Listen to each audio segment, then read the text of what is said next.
कन्नौज के बारे में उन्होंने कहा था, और मैं जरूर नेता प्रतिपक्ष को बताना चाहूंगा कि आपके इत्र वाले मित्र तो बहुत कुछ गुल खिला रहे थे,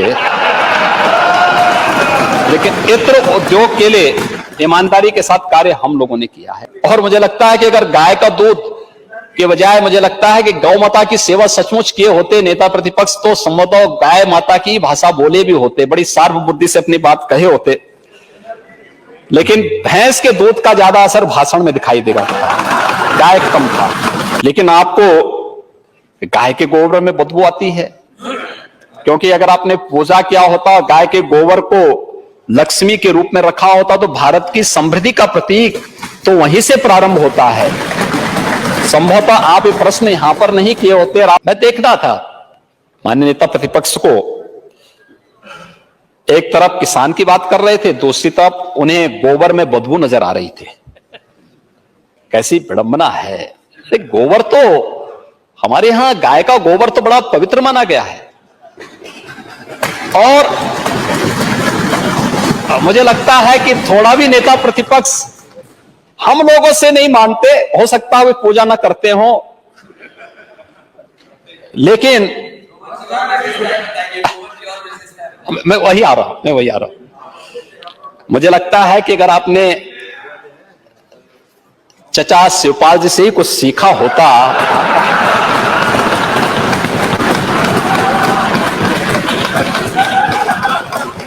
तो पूजा कैसे होती है, और पूजा में जब स्वीकार कर लेना,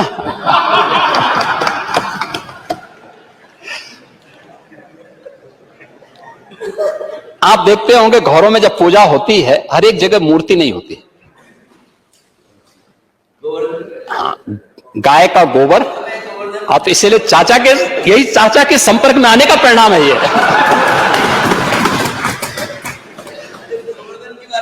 ओह, तो इसीलिए तो हम कह रहे हैं कि आप उस गोवर्धन को कहते थे कि गोबर हमें नहीं चाहिए।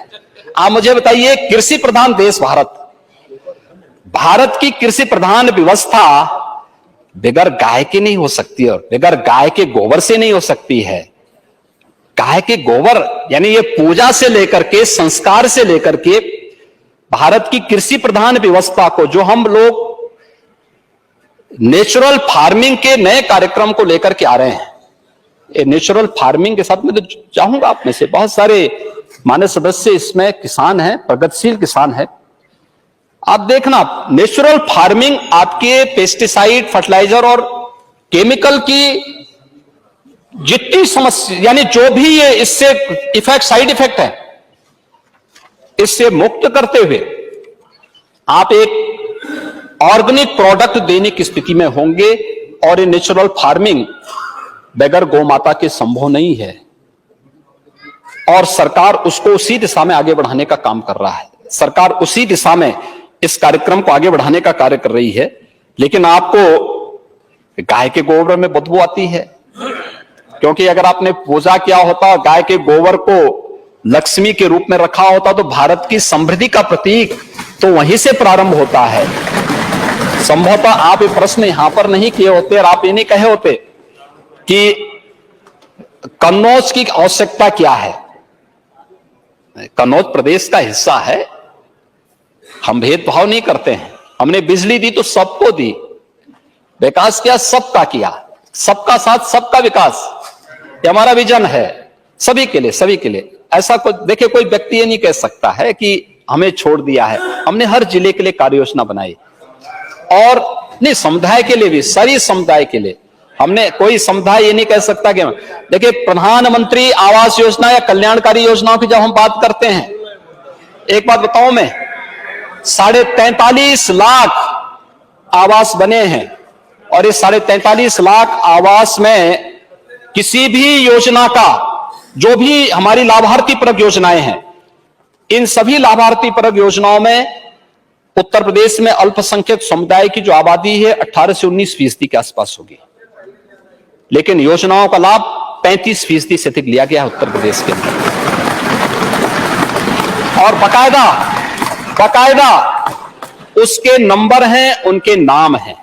और अगर आप चाहेंगे तो उन योजनाओं के बारे में आपको मैं पूरी सूची भी उपलब्ध करा दूंगा। कोई अंतर नहीं पड़ता। देखिए, वह उत्तर प्रदेश का जो नागरिक होगा उसके हितों के लिए कार्य करना हमारा नैतिक दायित्व बनता है। हम उसके हितों के लिए कार्य करेंगे। हमने तो पहले ही कहा था, मुझे लगता है विधानसभा सीनियर सदस्य हैं और आपने देखा होगा पहले ही भाषण में हमने इस बात को कहा था कि विकास में कोई भेदभाव नहीं होगा, विकास सबका, लेकिन तुष्टीकरण किसी का नहीं। तुष्टीकरण नहीं करेंगे, विकास सबका होगा। योजनाओं का लाभ कोई ये नहीं कह सकता कि प्रधानमंत्री आवास योजना किस एक सूची में उनका नाम आया था या स्वच्छ भारत मिशन में उनका नाम आया था और उनको बाद में मना कर दिया गया, यानी उनकी जाति, उनका मत या उनका मजहब देख करके मना किया गया। कोई नहीं कह सकता। प्रदेश में कोई भी लाभार्थी इस प्रकार की बात नहीं कह सकता। राशन देने में या किसी भी योजना के लिए हम लोगों ने तो अभियान चलाया, जिनके राशन कार्ड नहीं उनका राशन कार्ड बनाओ। आपके पास मेरे सामने बात आई कि साहब हमारे पास समय वो नियमान्य का प्रावधान करो। समस्या आपके पास इस बात की है कि आपके पास कोटा नहीं, उस कोटा को क्रिएट करो, ये सरकार का काम होना चाहिए। लेकिन हम भेदभाव नहीं करेंगे। कोई व्यक्ति, कोई वंचित ये नहीं कह सकता कि हमें इस कारण से इस सुविधा का लाभ नहीं मिला। हम लोगों ने सबको उसको देने का कार्य किया और उसी कार्यक्रम को आगे बढ़ाने के साथ हम लोग यहां पर इस कार्यक्रम के साथ जुड़े हैं और सभी उसी के हिस्से हैं। लोकतंत्र सेनानी के भी पेंशन की राशि को हम लोगों ने बढ़ा करके 15,000 से बढ़ा के 20,000 किया और बढ़ा रहे हैं ना। उस सभी कार्यक्रम आगे बढ़ेंगे और सभी फेज वाइज सभी होंगे। अभी ये सभी कार्यक्रम फेज वाइज आगे बढ़ने जा रहे हैं। उसमें चिंतित होने की आवश्यकता नहीं है। लेकिन जो बात यहां पर नेता प्रतिपक्ष ने एक बात कही, आज तो गोबर से अगरबत्ती भी बन रही है। अगरबत्ती, धूप अगरबत्ती भी बन रही है और मुझे लगता है कि अगर आप पूजा करते जरूर जलाते हैं। वैसे जलाना चाहिए, अच्छा है, लेकिन आपने फिर भी गौ को गौ माता कहा, मैं इसके लिए आपको धन्यवाद दूंगा।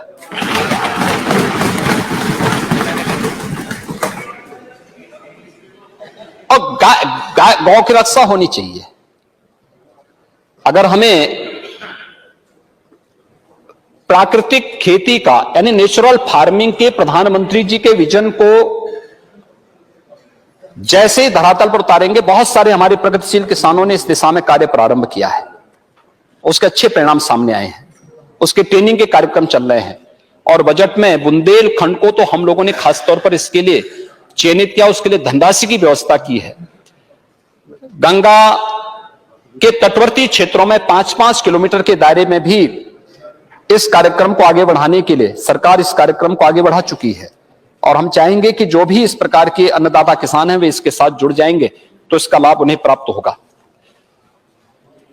गाय के गोबर से अब तो बहुत कुछ प्राप्त हो रहा है और स्वावलंबन का आधार बनेगा। यानी केवल नेचुरल फार्मिंग ही नहीं बल्कि बहुत सारे ऐसे प्रोडक्ट भी उससे बनाए जा सकते हैं जो हर एक किसान का और पशुपालक के जीवन में भी व्यापक परिवर्तन का कारण बनेगा। केवल दूध पीने तक ही सीमित मत रखिए। और मुझे लगता है कि अगर गाय का दूध के बजाय मुझे लगता है कि गौ माता की सेवा सचमुच किए होते नेता प्रतिपक्ष तो संभवतः गाय माता की भाषा बोले भी होते, बड़ी सार्व बुद्धि से अपनी बात कहे होते। लेकिन भैंस के दूध का ज्यादा असर भाषण में दिखाई देगा, गाय कम था।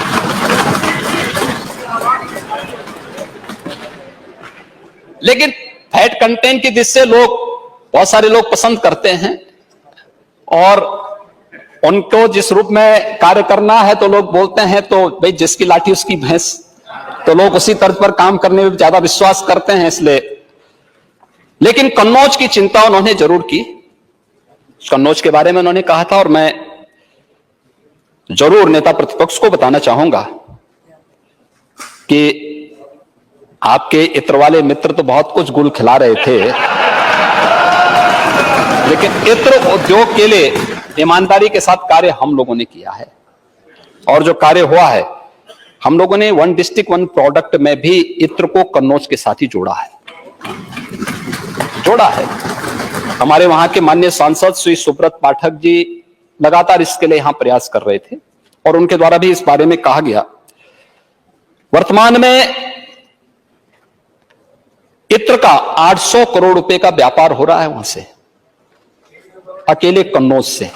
लेकिन इसको एक व्यवस्थित प्रक्रिया के साथ पिछले 5 वर्ष में 55 नई इकाइयां लगी हैं आपकी कन्नौज में। सरकार के द्वारा वन डिस्ट्रिक्ट वन प्रोडक्ट की योजना के अंतर्गत चयन करने के बाद, यद्यपि पहले से भी वहां इकाइयां थी, 375 इकाइयां वहां काम कर रही हैं। और कोरोना कालखंड में भी हम लोगों ने 2.7 मिलियन US$ के निर्यात यानी इत्र निर्यात किया गया है यहां से। ये उत्तर प्रदेश शासन की उस योजना को जो हम लोगों ने उस दौरान भी इसको थमने नहीं दिया है।